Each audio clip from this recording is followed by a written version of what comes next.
திமுக இருக்கிறவங்க ஒரு சில சாதியவாதிகள் இருப்பாங்கல்ல. ஆனா எல்லா கொடியும் பறக்கிற இடத்துல விடுதலை சிறுத்தைகள் கொடி பறக்க கூடாதுன்னு சாதிய மனநிலை தானே அது. முழுமையான சாதி வெறியோட அந்த அதிகாரி இருக்கிறதா அங்க பிரச்சனையே. அப்ப இங்க முதல்வருக்கு தெரியாம அரசு இயந்திரம் இயங்கிட்டு இருக்கா, அப்ப அதுவும் முதல்வருக்கு நெகட்டிவ் பாயிண்ட் தானே. அவங்களுக்கு ஒரு எண்ணம் இருக்கு. தலைவர் இன்னைக்கு தமிழ்நாட்டில் மட்டுமல்ல இந்தியாவில் ஒரு தவிர்க்க முடியாத சக்தின்னு அவங்களுக்கு தெரியும். ஏதோ சாதாரணமாக எல்லாம் தலைவரை நினச்சிட்டாங்கன்னாக்கா அதனுடைய பலனை பின்னாடி அவங்க அனுபவிப்பாங்க. தலைவர் அந்த பலன்றது என்ன, அதற்கான பலனை அவங்க அனுபவிப்பாங்க அப்படின்னா அங்கே இருக்கிற மக்கள் பாதிக்கப்பட்டா பாரதிய ஜனதாவுக்கு பொறுப்பு இல்லையா, அதிமுகவுக்கு பொறுப்பு இல்லையா, எடப்பாடி கேட்கக்கூடாதா, அண்ணாமலை கேட்கக்கூடாதா? சரி கேட்கலாம், கேட்குறாங்க. யார் நடவடிக்கை எடுக்கணும்? முதலமைச்சர் எடுக்கணும். அவங்க கிட்ட நீங்கள் வாங்க, நீங்க கேளுங்க. நாங்க கேட்டு இல்ல செய்யல, நாங்க கேட்டுக்கிட்டு இருக்கோம், எங்களுக்கு செய்யல.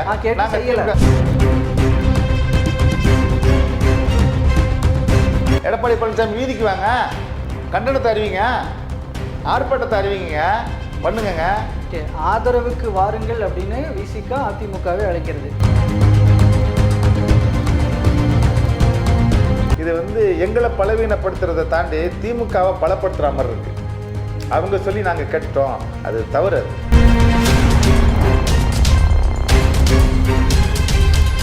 பாஜக விரிச்ச வலையில தலைவர் எப்படியே விழுந்திருக்கணும். இன்னைக்கு ராம்விலாஸ் பாஸ்வான்லேருந்து, உதித்ராஜ்லேருந்து, ராம்தாஸ் அத்வாலேருந்து, மாயாவதிலேருந்து எவ்வளோ பேர் பிஜேபி விரிச்ச வலையில சிக்கிட்டாங்க. ஆனால் அந்த சனாதன வலையில சிக்காத ஒரே ஒரு நபர் டாக்டர் எழுச்சி தமிழர் மட்டும்தான்.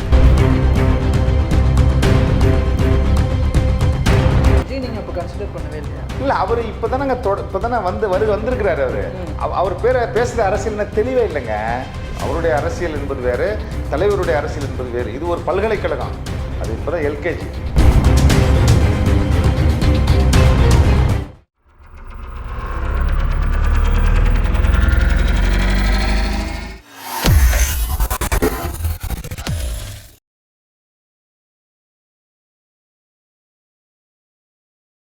தமிழ் நேயர்கள் அனைவருக்கும் அன்பு வணக்கம்.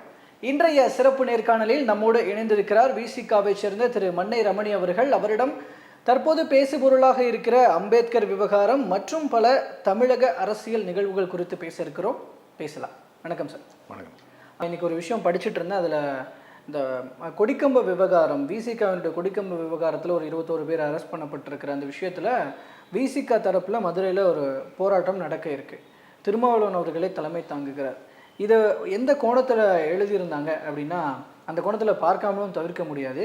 ஏன்னா காவல்துறைக்கு அங்கே இருக்கிற ஆட்சியருக்கெல்லாம் எதிர்ப்பு தெரிவித்து இந்த மாதிரியான ஒரு போராட்டம் அப்படின்ற போது அது அவர்கள் எல்லாம் முதல்வர் கட்டுப்பாட்டில் இருக்கிறார்கள். மீண்டும் இது ஆளும் அரசாங்கத்திற்கு எதிரான ஒரு போராட்டம் அப்படின்னு வரும்போது மறுபடியும் ஒரு திமுக கூட்டணிக்குள் ஒரு சலசலப்பு ஏற்பட வாய்ப்பு தெரிகிறதோ அப்படின்னு சொல்லிட்டு ஒரு பார்வை. இந்த போராட்டம் பற்றின ஒரு விளக்கம் தேவைப்படுகிறது. இப்போ இந்த திமுக கூட்டணிக்கு ஆப்போசிட்டாக அது போய் நின்றுமா அப்படின்னு சொல்லிட்டு ஒரு சலசலப்பை ஏற்படுத்துகிற அந்த சூழலில் அதில் தெரிஞ்சுக்க நினைக்கிறேன். இல்லை, அது இப்போ தமிழ்நாடு முழுமைக்கும் விடுதலை சிறுத்தைகள் கொடியேற்றுவதில் ஒரு பெரிய சிக்கல் இருக்குது. நாங்கள் திமுக கூட்டணியில் இருக்கிறோம். திமுக கூட்டணியில் இருந்தாலும் நாங்கள் கொடியேற்றக்கூடாதுன்றதுல சாதியவாதிகள் ரொம்ப எச்சரிக்கையாக இருக்கிறாங்க. இது குறிப்பாக சொல்லணுன்னாக்கா, அந்த மதுரை மாவட்ட ஆட்சியரே விடுதலை சிறுத்தைக்கு ரொம்ப எதிராக இருக்கிறாங்க. மாவட்ட ஆட்சியரே ரொம்ப எதிராக இருக்கிறாங்க. அது தொடர்ந்து அவங்க அப்படி தான் பண்ணுறாங்க. அதில் என்ன நாங்கள் என்ன பார்க்குறோம் அப்படின்னா, அவங்க சாதிய மனநிலையோடு செயல்படுறாங்களா அப்படின்ற, இல்லை எங்கள் எழுச்சியை தடுக்கணும்னு நினைக்கிறாங்களா அப்படின்றத நாங்கள் குற்றம் சாட்டுறோம். இதை நாங்கள் அப்படி தான் பார்க்குறோம். இது மதுரையில் மட்டும் இல்லை, அண்மையில் ஓராண்டுகளுக்கு முன்பு சேலத்தில் கூட ஒரு கொடிகம்பம் வைக்கக்கூடாதுன்ற பிரச்சனையாச்சு. தலைவர் தலைமையில் ஆர்ப்பாட்டம் நடத்தணும். இது இந்த பியூரோக்ரசி பூரா அப்படி தான் இருக்கிறாங்க. அதில் நம்ம குறிப்பாக திமுக அரசு நேரடியாக நாங்கள் கூட்டணியில் இருக்கிறோம் அதனால் இப்படி பேசுகிறோன்ட்டு நீங்கள் நினைக்க வேண்டாம். அப்படி பேசுறதுக்கு வாய்ப்பு இல்லை. அதிகாரிகள் இப்படி சாதிய மனநிலையோட செயல்படுறாங்கன்றதுக்கு அதுக்கு இது ஒரு எடுத்துக்காட்டு. அது அப்படி தான் நாங்கள் பார்க்குறோம். ஓகே. இதில் அப்போ முதல்வரோட இன்புட்லாம் எதுவும் இருக்காது? இல்லைங்க, இப்போ முதல்வர் ஏன் தலைமையினுடைய இன்புட்ஸ் எதுவும் இருக்காது? இல்லை, திமுக தலைமை அப்படி சொல்லி கொடியேற்ற வேண்டாம் அப்படின்னு சொல்கிற அளவுக்குலாம் அவ்வளோ இதுவாலாம் நடந்துக்க மாட்டாங்க. இது அவங்க டிசைடிங் அத்தாரிட்டி, டிஸ்ட்ரிக்ட் அத்தாரிட்டி அவங்க. இப்போ அவங்க வந்து இப்படி செயல்படுறாங்க. திமுக மாவட்ட செயலாளருக்கு இதுல சம்பந்தம் இருக்குன்னு எடுத்துக்கலாமா? இல்லை, திமுக மாவட்ட செயலாளருக்கு சம்பந்தம் இருக்குன்னு நம்ம அப்படி முதல்ல சொல்லிட முடியாது. ஆனா அதே திமுகவில் இருக்கிறவங்க ஒரு சில சாதியவாதிகள் இருப்பாங்கல்ல, அதை நம்ம இல்லைன்னு சொல்லிட முடியாதுல்ல. அவங்க கூட அப்படி பண்ணலாம். அது நேராக வந்து தலைமையோட முடிச்சு போடணும்னு அவசியம் இல்லை. இப்போ திமுகவோட அதனால தான் குறுக்கிட்டேன் நான். இப்போ மாவட்டத்துக்கு வந்துட்டேன் நான். அந்த மாவட்டத்தில் அப்போ அந்த மாதிரி இருக்கலாம். அது இல்லைன்னா சொல்ல முடியாது. ஏன்னா இப்போ அங்கே இருக்கிற மாவட்ட செயலர், ஆளுங்கட்சி மாவட்ட செயலருக்கும் அவங்களுக்கும் கூட ஒரு உறவு இருக்கலாம். அப்படி கூட நடந்திருக்கலாம். இல்லை அப்படி அவங்களே சொல்லாமல் நேரடியாக மாவட்ட ஆட்சியராக இருக்கிறவங்களே அப்படி கூட நடக்கலாம். இது வந்து தமிழ்நாடு முழுமைக்கு நடந்துக்கிட்டு இருக்கு. கிட்டத்தட்ட 3 ஆண்டு காலம் நிறைய பெற போது ஆச்சு. நாகப்பட்டினத்தில் அப்படி தான் ஆச்சு. ஒரு தாசில்தார் வந்து கொடி ஏற்றக்கூடாது அப்படின்னு சொல்லி நடக்கிறாரு. ஆனால் எல்லா கொடியும் பறக்கிற இடத்துல விடுதலை சிறுத்தைகள் கொடி பறக்கக்கூடாதுன்னு சாதிய மனநிலை தானே அது. எல்லா தாசில்தாருக்கு வந்து இதுக்கு வந்து நீ பட்டா வாங்கிட்டியா, அனுமதி வாங்கிட்டியா, பட்டா இடத்துல தான் வைக்கணும்னு கேட்குறவர், அதே மற்ற கொடி பறக்கிறது வந்து பட்டா வாங்கியிருக்காங்களா, அனுமதி வாங்கிட்டீங்களான்னு கேட்கணும்ல. ஆனால் எல்லா கொடியும் பறக்கலாம், விடுதலை சிறுத்தை கொடி பறக்கக்கூடாது. இல்லை, இப்போ அரசு இயந்திரம் அப்படிங்கிறது முதல்வருக்கு கீழே தானே இப்போ சொல்லிட்டு இருக்கு. அவருக்கு தெரியாமல் நடக்குது அப்படின்னு நீங்கள் சொல்லிட்டீங்கனாலும், அப்போ இங்கே முதல்வருக்கு தெரியாமல் அரசு இயந்திரம் இயங்கிட்டு இருக்கா? அப்போ அதுவும் முதல்வருக்கு நெகட்டிவ் பாயிண்ட் தானே? இல்லை, அது அதிகாரிகள் இந்த மாதிரி செயல்படுறாங்கன்னு நீங்கள் சொல்கிறீங்க. இப்போ அதிகாரிகள் தன்னிச்சையாக அப்படி செயல்படுறாங்கன்னா அதுவும் இப்போ முதல்வருக்கு தெரியாமல் இல்லை, இது அரசு கவனத்தில் எடுத்துக்கணும், முதல்வர் கவனத்தில் எடுத்துக்கணும். இப்படி நான் தொடர்ந்து இப்படி நடந்துகிட்டு இருக்கேன், ஏன் நீங்கள் இப்படி விடுதலை சிறுத்தைகள் எதிராக பண்ணுறீங்க, ஏன் சட்டத்துக்கு எதிராக பண்ணுறீங்க, ஏன் தேவையில்லாத பிரச்சனை கிளப்புறீங்கன்னு முதல்வர் கவனத்தில் எடுத்துக்கணும். இது கவனத்துக்கு கொண்டு அவர் எடுத்துக்கிட்டு இவங்க அவங்கள கூப்பிட்டு கண்டிக்கணும். அது அப்படி தான் இது கட்சிக்காரங்க சொல்லி பண்ணுறாங்களா இல்லை நேரடி அதிகாரிகள் பண்ணுறாங்களா, இதை கண்காணிக்க வேண்டிய பொறுப்பு அரசுக்கு இருக்குது, தளபதி ஸ்டாலின் அவர்களுக்கு இருக்குது. இல்லைன்னா நம்ம சொல்லிட முடியாது. ஏன்னா வந்து இது விடுதலை சிறுத்தைகளுக்கு மட்டும்தான் நெருக்கடி இருக்குது. எந்த கட்சிக்கும் இப்படி ஒரு நெருக்கடியே இல்லை. ஒரு தலைமைக்கு வந்து இந்த மாதிரியான எண்ணம் இல்லை அப்படின்னு முடிச்சு போட வேணாம் அப்படின்னு நீங்கள் சொன்னீங்க. பட் நான் இன்னொரு இன்சிடென்ட் நடந்த விஷயம், அது ஆதவர்ஜுனா அவரோட இன்டர்வியூவில் ஷேர் பண்ணார். அந்த மாநாடு நடந்துக்கிட்டு இருக்கும்போது திருமாவளவன் அவர்கள் பேசிகிட்டு இருந்தார். அந்த மது ஒழிப்பு மாநாட்டில் திருமாவளவன் அவர்கள் பேசிகிட்டு இருந்தார். அப்போ அங்கே வந்திருந்த திமுகவினுடைய அந்த தலைமைகள் பங்கேற்று இருந்தவங்க பேசிகிட்டு இருக்கும்போது அப்படியே பாதியில் எந்திரிச்சு போனாங்க. எனக்கு அதை பார்க்கும்போது ரொம்ப கஷ்டமாக இருந்துச்சு அப்படின்னு அவர் பதிவு பண்ணார். இப்போது நான் அந்த இடத்துல அந்த திமுக சார்ந்து கலந்துக்கிட்டவங்களுடைய செயல்பாடுகளை முன் வச்சு கேட்குறேன். அவங்களாம் தலைமையோடு நெருக்கமாக இருக்கிறவங்க தான். அப்போது அவங்களுக்குமே அத்தகைய மனநிலை, அப்போ திருமாவளவன் அவர் பேசுகிறத உதாசீனப்படுத்துகிறாங்கன்றதும் கூட ஒரு சாதிய மனப்பான்மைன்னு தானே பார்க்கணும். அதை வேறு எப்படி பார்க்குறது? இல்லை, அது அவங்க வந்து இல்லை, ஒன்று சாதிய மனப்பான்மை, இல்லை கட்சி ரீதியாக நீங்கள் டவுன் தான். உங்களுக்கு நீங்கள் என்ன கேட்டாலும் இதுதான்ப்பா அப்படின்ற மென்டாலிட்டி தானே உங்களுக்கு. ஒரு சர்வாதிகார ஒரு போக்கு தானே அது. அதை வேற கோணத்தில் எப்படி எடுத்துக்கிறது சொல்லுங்க. இதுக்கு எப்படி நான் ஓப்பனாக கேட்குறேன், இதுக்கு எப்படி முட்டு கொடுப்பீங்க நீங்க? இல்லை, அதாவது இது முட்டு கொடுக்கறது அப்படின்றது சொல்ல வேண்டிய தேவையில்லை. இப்போ வந்து திமுகவிலேருந்து வந்து இந்த மாநாட்டில் கலந்துக்கிட்டவங்க மாநாட்டிலேருந்து பாதியில் கிளம்பி போகிறாங்க அப்படின்னாக்கா அது முன்னாடியே அவங்க வந்து அனுமதி வாங்கியிருப்பாங்க. இது மாதிரி இருக்குது, நான் போகிறேன் அப்படிலாம் வந்து அவ்வளோ மலிவாக நடந்துக்க மாட்டாங்க. அவங்க ஒரு கட்சி தலைமையிலேருந்து 2ஆம் கட்ட தலைவராக வர்றாங்க. தலைவர் வந்து இன்றைக்கி தமிழ்நாட்டில் மட்டுமல்ல இந்தியாவில் ஒரு தவிர்க்க முடியாத சக்தின்னு அவங்களுக்கு தெரியும். ஏதோ சாதாரணமாக எல்லாம் தலைவரை நினச்சிட்டாங்கனாக்கா அதனுடைய பலனை பின்னாடி அவங்க அனுபவிப்பாங்க. அப்படிலாம் உதாசீனப்படுத்துகிற மாதிரிலாம் அவங்க பண்ணினாங்கனாக்கா தலைவர் வந்து சாதாரணமெல்லாம் விட மாட்டார். ஏன்னா ஏதோ வந்து தலைவர் வந்து அந்த பலன்றது என்ன, அதற்கான பலனை அவங்க அனுபவிப்பாங்க அப்படின்னா என்ன? இல்லை, அதனுடைய ரியாக்ஷன் தலைவர்கிட்ட இருக்கும். அப்படி உதாசீனப்படுத்திட்டாங்கனாக்கா அதனுடைய ரியாக்ஷன் கண்டிப்பாக தலைவர்கிட்ட இருக்கும். அதுக்கு அப்படி சொல்ல வரேன் நான். அப்படி காட்டுற ரியாக்ஷன் எஃபெக்டிவான ரியாக்ஷன்னா அது ஒன்று கூட்டணி இல்லை. நீங்கள் தலைவரை வந்து யாரும் அலட்சியப்படுத்துகிற மாதிரி நடந்துக்க மாட்டார். தலைவரை அலட்சியப்படுத்தினா தலைவர் சும்மா விட்டுற மாட்டார். நீங்கள் தலைவரெல்லாம் யாரையும் அலட்சியப்படுத்தவே முடியாது. ஏன்னா அலட்சியப்படுத்துகிற மாதிரி தலைவர் கிடையாது. எங்கள் தலைவர் டாக்டர் எழுச்சி தமிழர் இருக்கிறாரு, அவங்களாம் அலட்சியப்படுத்துகிற அளவுக்கெல்லாம் வந்து தலைவர் வந்து அவர் அறிவில் உச்சத்தை தொட்டவர். இவங்க நினைக்கிற மாதிரிலாம் கிடையாது. அது அவங்களுக்கே தெரியும். அதனால் அவர் அனுமதி பெற்று போயிருப்பாங்க.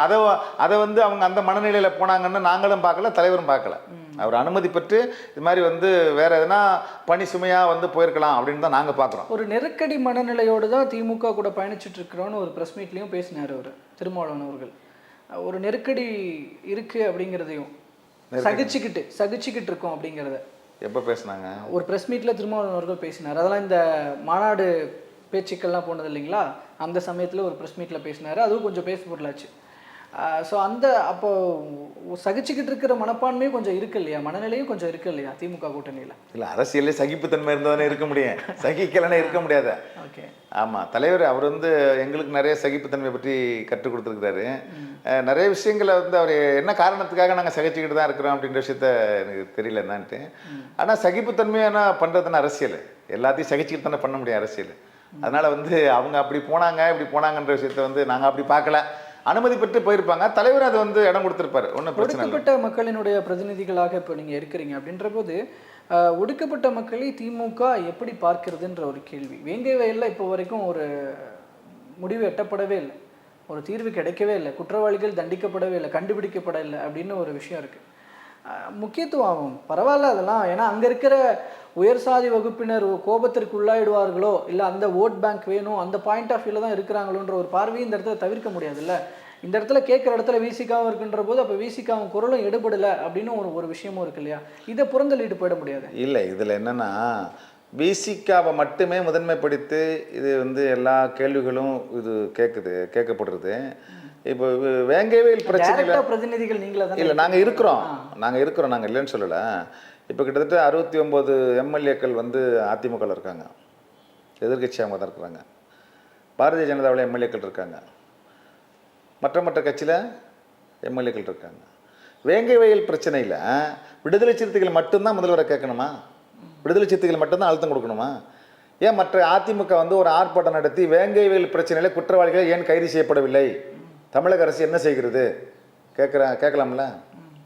எல்லாத்துக்கும் எடப்பாடி பழனிசாமி எதிர்கட்சியா, ஸ்டாலின் இது செஞ்சாரா அதை செஞ்சாரா? ஏன் விசிகா கேட்குறாங்கன்னா கூடுதல் பொறுப்பும் ஒரு இலகுவான நிலையும் அவங்க எதிரணியில் இருக்கிறாங்க, நீங்க கூடவே இருக்கிறீங்க, உங்களால இல்ல நாங்க கூடுதலா இருக்கிற நாங்க எந்த அளவுக்கு என்னென்ன சொல்லணுமோ என்னென்ன பேசணுமோ என்னென்ன கோரிக்கை முன்வைக்கணுமோ அத்தனையும் நாங்க வச்சுட்டோம். நான் என்ன சொல்லனா, விடுதலை சிறுத்தைகள் வைக்கிற கோரிக்கையில பாரதிய ஜனதா, அதிமுக, இன்னும் பல எம்எல்ஏக்கள், அந்த கட்சிகள் ஒன்று சேர்ந்து வாங்க, வேங்கைவேல் பிரச்சனையில் இப்படி ஒரு கொடுமை நடந்திருக்கு, இப்படி ஒரு இழிவு நடந்திருக்கு, இது சகிக்க முடியாத ஒன்றாச்சே, இது செய்தது யார், அந்த குற்றவாளிகளை ஏன் இன்னும் அந்த மாவட்ட நிர்வாகம் கைது செய்யப்படவில்லை? நாளைக்கே இப்போ அதிமுக தரப்புல அது சம்பந்தமா ஒரு மாபெரும் கண்டன ஆர்ப்பாட்டம் அப்படின்னு சொல்லி இல்லை கவன ஈர்ப்பு ஆர்ப்பாட்டம் நடத்தினா அதில் விசிகா போய் கலந்துக்குமா? தாராளமாக கலந்துக்கும்.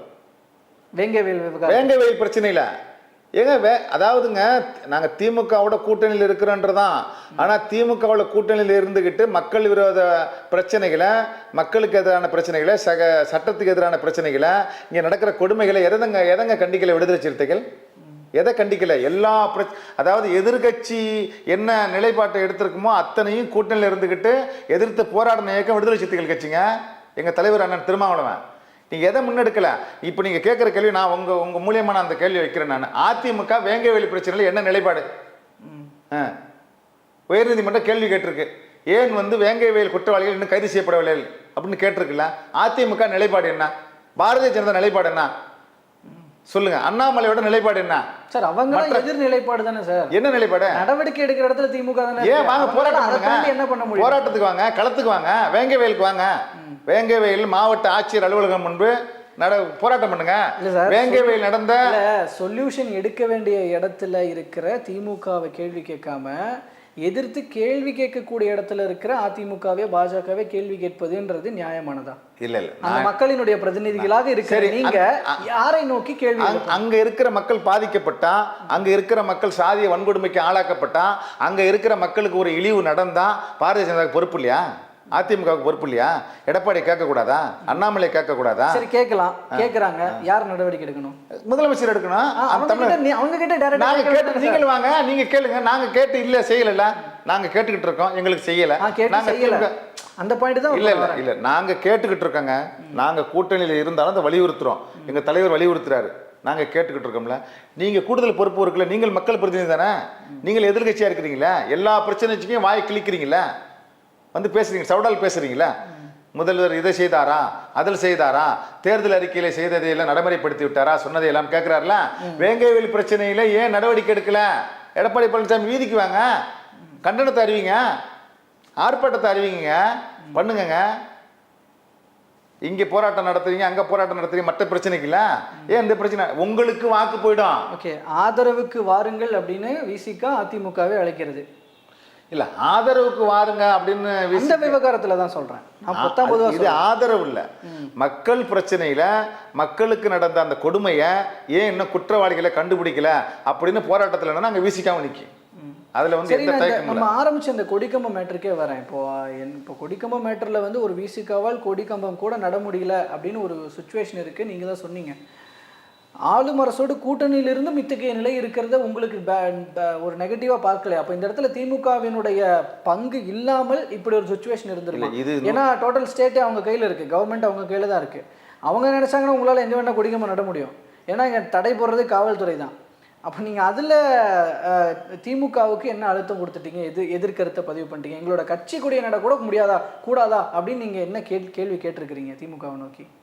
இல்லை இதில் நாம் என்ன தெளிவாக புரிஞ்சுக்கணுன்னாக்கா இருக்கிற அது கூட மக்கள் பிரச்சனை சொல்லிடுவீங்க. அதிகாரி அது மக்கள் வேங்கவேல் கேட்டால் மக்கள் பிரச்சனை அதிமுகவெல்லாம் இப்போ உள்ள இழுத்துக்குவீங்க. இல்லை இது நீங்கள் டைரெக்டாக விசிகாவும் திமுகவும் பேசிக்கிற ஒரு விஷயம் தான். இதில் என்ன பண்ணிட்டீங்க? இல்லை அதிகாரிகள் இப்போ அந்த இடத்துல இருக்கிற வந்து நம்ம கட்சிக்காரர்கள் கொடியேற்றணும் அப்படின்னு சொல்லி ஒரு விரும்புகிறாங்க அப்படின்னா அந்த இடத்துல இருக்கிற அதிகாரிகள் இருக்கிறாங்கல்ல அவங்களுக்கும் நேரடியாக திமுக தலைமைக்கும் ஒரு தொடர்பு இருக்கா அப்படின்ற பார்க்குறதுல எனக்கு உடன்பாடு இல்லை. ஆனால் அங்கே இருக்கிறவங்க முழுமையான சாதி வெறியோட அந்த அதிகாரி இருக்கிறதா அங்கே பிரச்சனையை அங்கே இருக்கிற பிரச்சனையை இருக்கக்கூடிய அதிகாரி ஜனநாயக முறைப்படி எல்லாருக்கும் உண்டான விஷயத்த நாம் செய்யணும் அப்படின்னு நினச்சா பிரச்சனை இல்லை. அவங்களுக்கு ஒரு எண்ணம் இருக்குது, இந்த கட்சியை நாம் வளர விடக்கூடாது, இந்த கொடியை நம்ம ஏற்ற விடக்கூடாது அப்படிங்கிற சாதிய மனநிலை தான் அங்கே பிரச்சனையை நான் பார்க்குறேன். இது நீங்கள் திமுகவில் இருக்கிறவங்கெல்லாம் வந்து சாதி பார்க்க மாட்டாங்களா? சாதி பார்க்க மாட்டாங்க. ஆனால் ஒரு சிலர் பார்ப்பாங்கன்னா பார்ப்பாங்க, அது நம்ம இல்லைன்னா சொல்ல முடியாது.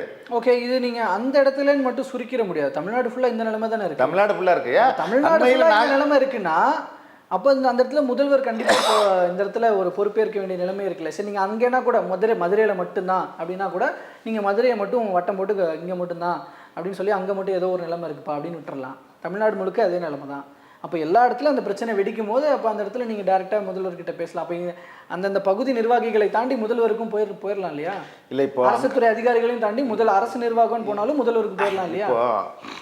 அங்கே வந்து மதுரையில் எல்லா இடத்துலையும் அமைச்சர்கள் இருக்காங்க, முக்கியமான அமைச்சர்கள் இருக்காங்க. இப்போ அமைச்சர் மூலியமாக தான் கண்டிப்பாக முதல்வருக்கு போகும். சரிங்களா? அதை அவங்க கவனத்தில் எடுத்துக்கிட்டு இப்படிலாம் நடக்கக்கூடாத அளவுக்கு பார்க்க வேண்டியது அவங்களுடைய பொறுப்பு. அவங்க செய்யணும், அதை முழுமையாக அதை செய்யணும்னு நாங்களும் விரும்புகிறோம்.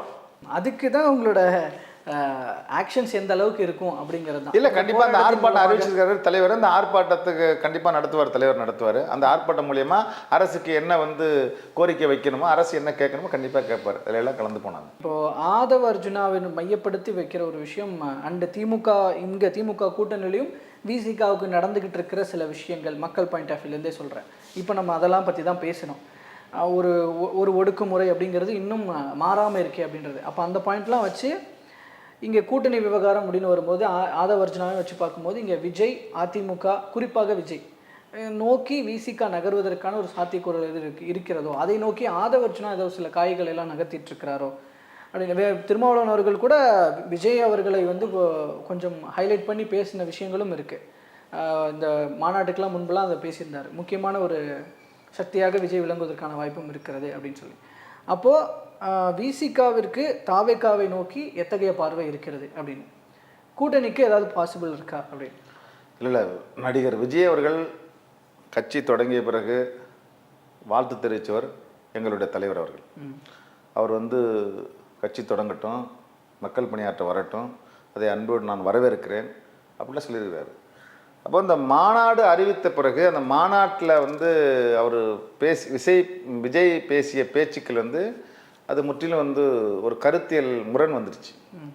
அதன் பிறகு அவர் மேலே அதற்கு முன்னாடி இருந்த அவர் மேல் பார்வை வேறு, அவர் பேசிய பிறகு இருக்கிற பார்வை வேறு. அதனால் அதுலேயும் ஒரு ஜாக்பாட் அறிவிப்பு வச்சாரு, ஆட்சியிலும் பங்கு அதிகாரத்திலும் பங்குன்னு. இல்லை அதாவதுங்க அது உங்களோட கொள்கை குரல் அல்லவா? இல்லை, எங்களுடைய கொள்கை குரலுங்க. எங்கள் தலைவர் வந்து தன்னால் முளைச்சி வந்த தலைவருங்க, நாட்டை தலைகளை புரட்டி போட்ட போராளி அவர். இது ஏதோ வந்து விஜய் வந்து நீ சொல்கிறாரு அப்படின்னாக்கா அவர் சொல்கிற பாயிண்ட் ஆஃப் வியூ இருக்குல்ல, அது வேற. எங்கள் தலைவர் சொல்கிற பாயிண்ட் ஆஃப் வியூ வேறு. எங்கள் தலைவர் 1999 அந்த முழக்கத்தை முச்ச வச்சுட்டார், ஆட்சியிலும் பங்கு அதிகாரத்திலையும் பங்கு அப்படின்னு. அப்போ ஆட்சியிலும் பங்கு அதிகாரத்திலையும் பங்கு அப்படின்னு சொல்கிறதுல எங்கள் தலைவர் சொன்னதுக்கும் விஜய் சொன்னதுக்குமான வேறுபாட்டை நீங்கள் பார்க்கணும். விஜய் இப்போ தான் கட்சி தொடங்கியிருக்கிறாரு, அவர் தேர்தலில் நிற்கணும், அவருடைய வாக்கு சதவீதத்தை உறுதிப்படுத்தணும். அதற்கப்புறம் தான் அவர் கூட வந்து யார் வரணும், யார் வரக்கூடாது, அவர் கூட யார் சேரணும், யார் சேரக்கூடாதுன்றது இது நிறைய இடைவெளி இருக்குது. அவர் பேசினதை உடனே எடுத்துக்கிட்டு போயிடணும் அப்படின்றது வந்து எங்கள் தலைவருடைய மட்டும் இல்லை. அம்பேத்கர் புத்தக வெளியிட்டலாலையும் பேசுகிறாரு. திமுகவை எதிர்த்து பேசினவர் வந்து திருமாவளவன் திமுக கொடுத்த கூட்டணி அழுத்தத்தினால தான் அவர் வரல அப்படிங்கிறதையும் பதிவு பண்ணுறாருல. இதே எங்கள் தலைவருடைய ஆளுமையை இது எப்படின்னா அவருடைய அதான் நான் இது சொல்கிறேன் இல்லையா, ஏன் நான் கூட்டணி விவகாரத்தில் விஜயோடு முடிச்சு போடுறேன் அப்படின்னா, நீங்கள் பாருங்கள், விஜய் அவர்கள் திமுகவை அடிக்கிறார், விசிகாவுக்கு ஒரு ஆதரவு கரம் நீட்டுகிறார். இங்கேயும் திமுகவை அடிக்கிறார், ஒரு ஆதரவு கரம் நீட்டுகிறார். அப்போது இந்த இடத்துல விஜயோட குறி வந்து விசிகாவுக்கு தான் இருக்குது. கூடவே இன்னும் சொல்ல போனால் அப்புறம் கூடவே இருக்கிற ஆதவர்ஜுனாவும் கூட விஜய்க்கு ஆதரவாக இருந்திருக்கிறார். இல்லை விசிகாவை வந்து விஜய் நோக்கி நகர்த்தும் போக்கு தான் இங்கே தெரியுது. நடுவில் ஆதவர்ஜுனா இல்லைங்க. இது அதாவது விசிகா வந்து ஒரு பெரிய ஆளுமை வாய்ந்த இயக்கங்க. அதை வழிநடத்துறவர் வந்து மிகப்பெரிய ஆளுமை வாய்ந்த தலைவருங்க. நீங்கள் வந்து இவங்க நினச்சா நகர்த்திடுவாங்க, அவங்க நினச்சா நகர்த்திடுவாங்கன்னு சொல்லி சும்மா பேசிக்கிட்டு இருக்கலாம். இவங்க அப்படிலாம் நகர்த்த முடியாது. தலைவர் வந்து கோட்பாட்டின் அடிப்படையில், சித்தாந்தத்தின் அடிப்படையில், கருத்தியலின் அடிப்படையில் தலைவர் இயக்கத்தை உருவாக்கி எங்கெல்லாம் வழிநடத்திட்டு இருக்கிறாரு. இது அந்த இடத்துல தான் அவர் என்ன முடிவெடுக்கிறாரோ அதான் பண்ண முடியும். நீங்கள் இவங்க நினைக்கிற மாதிரிலாம் வந்து இங்கே வந்துடுவார், அங்கே வந்துடுவார், அங்கே நகர்த்துறாங்க காயம், இங்கே நகர்த்துறாங்க காயம் அப்படின்னு அரசியல் லாபத்திற்காக பிழைப்புவாத அரசியல் செய்கிற தலைவர் இல்லை எங்கள் தலைவர். இவங்க என்ன வேணால் பேசுகிற அது பிரச்சனை இல்லை. தலைவர் வந்து இங்கே வந்து இந்த விளிம்பு நிலை மக்களின் விடுதலைக்காக, இங்கே இருக்கக்கூடிய வந்து சனாதன சக்திகளை வீழ்த்துவதற்காக அரசியல் முடிவெடுக்கக்கூடிய தலைவர் எங்கள் தலைவர். இவங்க வந்து இவர் கட்டுப்பாட்டில் இருக்கிறாரு, அவர் சொல்லி அழுத்தம் கொடுத்துட்டாரு அப்படிலாம் வந்து அவ்வளோ ஈஸியாலாம் எங்கள் தலைவர் வந்து இது ரொம்ப கொச்சப்படுத்துகிற விஷயம். அவங்க சொல்லி வந்து கேட்டுட்டாரு. எங்கள் தலைவருடைய ஆளுமையை பலவீனப்படுத்துகிற மாதிரி ஒரு செய்தி. இதில் இன்னொரு செய்தின்னா, இது வந்து எங்களை பலவீனப்படுத்துறதை தாண்டி திமுகவை பலப்படுத்துகிற மாதிரி இருக்குது. அவங்க சொல்லி நாங்கள் கேட்டுட்டோம் அப்படின்னா திமுகவை பலமாகவும் எங்களை பலவீனமாகவும் பார்க்குற மாதிரி ஒரு செய்தியை கொச்சப்படுத்துறது இது வந்து ஒரு தவறான புரிதல்லேருந்து அவங்க பேசுகிறாங்க. அது தவறு. அது இன்றைக்கி இருக்கிற அரசியல் வந்து காய் நகர்த்தலில் வந்து ஒரு கரிஸ்மாட்டிக் லீடருங்க அவர். இவங்க சொல்லி காய் நகர்த்துறாங்க, அவங்க சொல்லி காய் நகர்த்துறாங்கன்னு சொல்கிற அளவுக்கு இருக்கார் இவர். அரசியலில் இவர்கிட்ட நிறைய பாடம் கற்றுக்கணும், அவ்வளோ இருக்குது அவர்கிட்ட. ஆமாம், இவர் சும்மா இவங்க போகிற போக்கில் சொல்கிறாங்க, அவங்க சொல்லி நிறுத்திட்டாங்க, இவங்க சொல்லி நிறுத்திட்டாங்கன்ட்டு. அப்படிலாம் பார்த்தாங்கன்னாக்கா பாஜக விரித்த வலையில் தலைவர் வந்து எப்படியோ விழுந்திருக்கணும். இன்றைக்கி வந்து ராம்விலாஸ் பாஸ்வான்லேருந்து, உதித் ராஜ்லேருந்து, ராம்தாஸ் அத்வாலேருந்து, மாயாவதிலேருந்து எவ்வளோ பேர் வந்து பிஜேபி விரித்த வலையில் சிக்கிட்டாங்க. ஆனால் அந்த சனாதன வலையில் சிக்காத ஒரே ஒரு நபர் வாழும் அம்பேத்கராக இருக்கிற டாக்டர் எழுச்சி தமிழர் மட்டும்தான். நீங்கள் அப்படிலாம் வந்து அவ்வளோ ஈஸியாலாம் நீங்கள் வந்து தலைவர் வந்து இவங்க நினைக்கிற மாதிரிலாம் பண்ண முடியாது. 35 வருஷம் அரசியல் வாழ்க்கையில் இன்னைக்கு வந்து ஒரு அங்குலம் கூட கொள்கை கோட்பாட்டில் ஒரு புள்ளி கூட நகராமல் இன்னைக்கு நேர்கோட்டில் பயணிச்சுட்டு இருக்கிற டாக்டர் எழுச்சி தமிழர். சும்மா இவங்க வந்து பேசிட்டு இருக்காங்க. அம்பேத்கரை கொள்கை தலைவராக வந்து ஏற்றிருக்கிறார். இங்கே பாஜகவை அவ்வளோ அக்ரெசிவாக எதிர்க்கிறார். இன்னொன்று, உங்களுடைய கொள்கையில் முக்கியமான விஷயமாக இருக்கிற ஆட்சியிலும் பங்கு அதிகாரத்திலும் பங்கு, இதை வந்து சொல்கிறார். அப்போ இங்கே அதுவும் இல்லாமல் ஒடுக்கப்பட்ட மக்களினுடைய குரலாகவும் அவர் பேசுகிறார் விஜய். இதெல்லாம் நீங்கள் வந்து உங்களுக்கான பிளாட்ஃபார்மாக இப்போ பார்க்கலையா விஜய்? நீங்கள் அப்போ கன்சிடர் பண்ணவே இல்லையா? இதெல்லாம் உங்களோட குரல் தானே, இதெல்லாம் விசிகாவோட ஒத்து போகுது. இல்லை, அவர் இப்போதானே வந்திருக்கிறாரு. அவர் அடுத்து என்ன பேசுவார், அவர் தேர்தல் காலத்தில் என்ன சந்திக்க போகிறாரு. நீங்கள் வந்து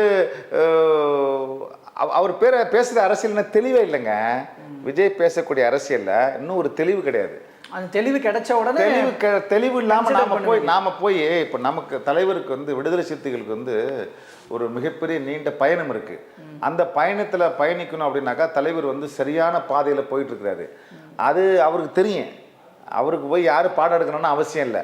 விஜய் பாடம் எடுக்கணும் இல்லை விஜயினுடைய அரசியல் வாழ்க்கை என்ன, தலைவருடைய அரசியல் வாழ்க்கை என்ன, இவருடைய அனுபவம் என்ன, அவருடைய அனுபவம் என்ன, அவர் வந்து சொல்கிறாருன்னா அதை உடனே கேட்டுற முடியுமா?